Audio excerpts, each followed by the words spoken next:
അപ്പോൾ ഇന്ന് നോമ്പർക്ക് മോമോസാണ്. അപ്പം ചിക്കൻ മോമോസ്. അപ്പം അതിന് വേണ്ടി 2 സവാള പൊടിയായി അരിഞ്ഞെടുത്തിട്ടുണ്ട്. ചിക്കൻ വേവിച്ചതൊന്ന് മിക്സിയിലിട്ടൊന്ന് പൊടിച്ചെടുത്തിട്ടുണ്ട്. അപ്പം 2 ബൗൾ മൈദയാണ് എടുക്കുന്നത്. ആവശ്യത്തിന് ഉപ്പും വെള്ളവും ചേർത്തൊന്ന് കുറച്ച് ടൈറ്റായിട്ടാണ് കുഴക്കേണ്ടത്. ഇത് കുറച്ച് ലൂസുണ്ട്. അപ്പോൾ ഒന്നുകൂടി പൊടിയിട്ട് കുറച്ച് ടൈറ്റായിട്ട് തന്നെ കുഴക്കണം. എന്നാലേ നമുക്കത് ഷേപ്പാക്കി എടുക്കുമ്പോൾ കുറച്ചൊരു ഇങ്ങനെ എല്ലാം ഉരുട്ടിയെടുത്തിട്ടുണ്ട്. പിന്നെ ഫില്ലിങ് റെഡിയാക്കാൻ വേണ്ടി പാനിൽ ഓയിൽ ഒഴിച്ച് സവാള വഴറ്റുന്നുണ്ട്. ആവശ്യത്തിന് ഉപ്പ്, മഞ്ഞൾപ്പൊടി, മുളക് പൊടി, ചിക്കൻ മസാല, കുരുമുളക് പൊടി പൊടികളെല്ലാം ചേർത്ത് കൊടുക്കുന്നുണ്ട്. പിന്നെ ഇതിലോട്ട് വേവിച്ച് പൊടിച്ച് വെച്ചിരിക്കുന്ന ചിക്കനും കൂടി ചേർത്ത് മിക്സ് ചെയ്യുന്നുണ്ട്. ഇഞ്ചി വെളുത്തുള്ളി പേസ്റ്റ് ആദ്യം ചേർക്കാൻ വിട്ട് ഒന്നുകൂടി ചേർത്ത് കൊടുക്കുന്നുണ്ട്. പിന്നെ കുറച്ച് സോസും കൂടി ഒഴിച്ച് കൊടുക്കുന്നുണ്ട്. അങ്ങനെ ഫില്ലിങ് റെഡി ആയിട്ടുണ്ട്.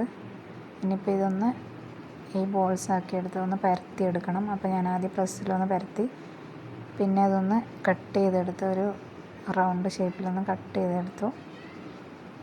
എന്നിട്ട് ഇത് ഫില്ലിങ് വെച്ചിട്ട് ഇങ്ങനെ ഒരു ഷേപ്പിൽ ചെയ്തെടുക്കുന്നതാണ്. അപ്പം എണ്ണയിൽ പൊരിച്ച് നമുക്കിത് ചെയ്യാം. ആവിയിൽ വേവിക്കുമ്പോൾ ഞാനിപ്പോൾ ആവിയിൽ വേവിച്ചാണ് ചെയ്തിരിക്കുന്നത്. ആവിയിൽ വേവിച്ചതിന് ശേഷം ജസ്റ്റ് ഷാലോ ഫ്രൈ ചെയ്തിട്ട് ഓയിലിൽ നമുക്ക് ഫ്രൈ ചെയ്തെടുക്കാം.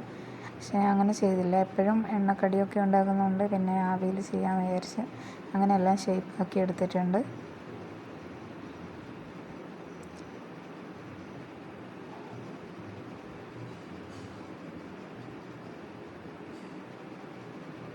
പിന്നെ ഇത് അപ്പച്ചമ്പിൽ വേവിച്ചെടുക്കുന്നതാണ്. അപ്പച്ചമ്പിൽ ആദ്യം ഒന്ന് എണ്ണ പുരട്ടി കൊടുക്കുന്നുണ്ട്. എണ്ണ ഒന്ന് തൂത്തതിന് ശേഷം അതിലോട്ട് ഓരോന്ന് വെച്ചിട്ട് ഒന്ന് ആവിയിൽ വേവിച്ചെടുക്കുന്നതാണ്. ഒരു 5-8 മിനിറ്റ് കൊണ്ട് പെട്ടെന്ന് വെന്തും കിട്ടുന്നതാണ്. ഇത് അപ്പച്ചമ്പിലോട്ട് വെച്ചതിന് ശേഷം ഒന്ന് എണ്ണ ഇങ്ങനെ തേച്ച് കൊടുക്കുന്നുണ്ട്.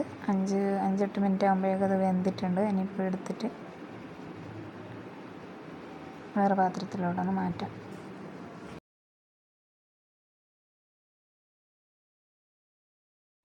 നമുക്ക് ഇതിൻ്റെ കൂടെ സോസും കൂടിയാണ് ഒരു കോമ്പിനേഷൻ വരുന്നത്. അങ്ങനെ സോസും കൂടി ഇട്ട് കൊടുത്തു.